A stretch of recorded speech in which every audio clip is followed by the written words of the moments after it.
Hi, I'm Annie with Forest of Arden Healing Arts and Yoga Bear Box. And in this video, I would like to explore the question of what is an effective and safe way to get into Virabhadrasana 1 or Warrior 1 pose. And is it a safe pose to include in a flow sequence? Without a solid foundation and proper alignment in this pose required to express the strength and the dynamism of Virabhadrasana 1, one can inadvertently twist the knee and compress the back. And so that's what I'm going to get into in this video. For this pose, there are clues to the solution we seek in the origin story of its name, Virabhadrasana. According to B.K.S. Iyengar in Light on Yoga, Daksha once celebrated a great sacrifice, but he did not invite his daughter, Sati, nor her husband Shiva, the chief of the gods. Sati, however, went to the sacrifice, but being greatly humiliated and insulted, threw herself into the fire and perished. When Shiva heard this, he was gravely provoked, tore a hair from his matted locks, and threw it on the ground. A powerful hero named Virabhadra rose up and awaited his orders. He was told to lead Shiva's army against Daksha and destroy his sacrifice. Virabhadra and his army appeared in the midst of Daksha's assembly like a hurricane and destroyed the sacrifice, routed the other gods and priests, and beheaded Daksha. The Sanskrit names for yoga asanas are metaphors, and like all metaphors, they have a tenor, or the idea or quality being expressed, and a vehicle, the image that carries the idea. The metaphor in the Virabhadrasana pose series, Warrior 1, 2, and 3, is the idea of avenging strength arising from tragedy. And this is carried in the vehicle of the warrior. To express that strength, the yogi needs a solid foundation through the hips, legs, knees, ankles, and feet into the mat, and a powerful upward rising energy through the waist, trunk, shoulders, and arms. Let's consider three aspects of the pose: rootedness, spiral, and lift. These three aspects are similar to the tenor of the metaphor of the warrior in this story. He is rooted and standing solidly on the ground in the midst of Daksha's assembly.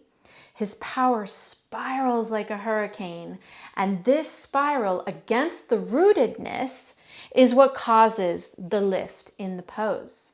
So for the pose, the feet have to be well grounded into the mat, from the heel to the ball to the toes, just firmly planted into the mat. This back leg turns in 45 degrees. And part of this grounding we're going to get by pressing strongly through this outside line of the back foot, and then at the same time actively lifting up on this back arch. And you'll notice there's a rotation in that ankle, and we're going to be spiraling through this entire leg.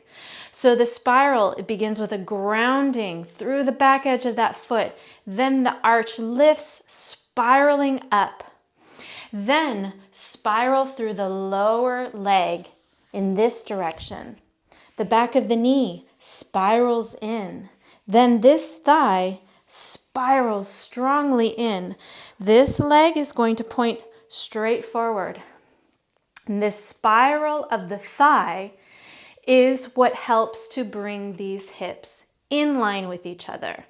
So from that outer edge, this whole spiral, think about that hurricane, Virabhadra's hurricane in the midst of this assembly is going to power and move his anger from the tragedy. You're spiraling that energy Now you've got to make sure to lift up through the pelvis here.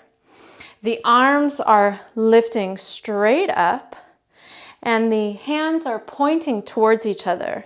So from this spiral energy, so much energy here, there's a lift. There's a lift through the front of the pelvis, through the rib cage, through the arms, and then continuing with that spiral is a sinking, a bending in that front thigh into your warrior one.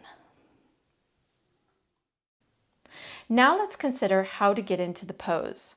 Some teachers place the move in a flow and come into it from downward facing dog. One foot steps forward and then the back foot is angled to 45 degrees. The front foot stays facing forward and the outer border of the back foot is pressed into the mat. The back arch is lifted and you inner spiral the back thigh toward the back wall, bringing the back hip in line with the front hip, lifting both hands up to the sky and then bend the front knee. For me, this approach to getting into the pose leaves my back knee feeling a little bit twisted in a weird way, and I feel like I have more questions than settled sensations in the pose. In the Iyengar tradition, we are taught to start in Tadasana facing the long edge of the mat, bring the arms up, bending the elbows, and touch the fingertips together, then jumping the legs out wide with the arms, pressing the outer edges of the feet into the mat. The palms turn to face up, lift the arms up towards the sky, palms facing each other. Rotate the back foot in 60 degrees and the front foot 90. Pull up on the quadriceps of both legs, then begin the spiral of the warrior's rage, which presses through the outer edge of the back foot, lifts the back arch, spirals that lower leg, spirals the back knee, and continues that spiral through the inner thigh to bring the hips in line with each other. The front hip continues with the spiral energy, bending the front knee to a 90-degree angle with the floor. And this energy is what helps to lift the rib cage up and lengthen the waist away from the hips. We have been talking about Warrior 1, but you might also notice that Warrior 2 with the arms extended to the sides and Warrior 3 with the body bent and the arms forward can be seen as an expressive dance of the story. The warrior Virabhadra rises from the lock of Shiva's hair in the first pose, extends his arms to lead the armies in the second, and springs into action in Warrior 3.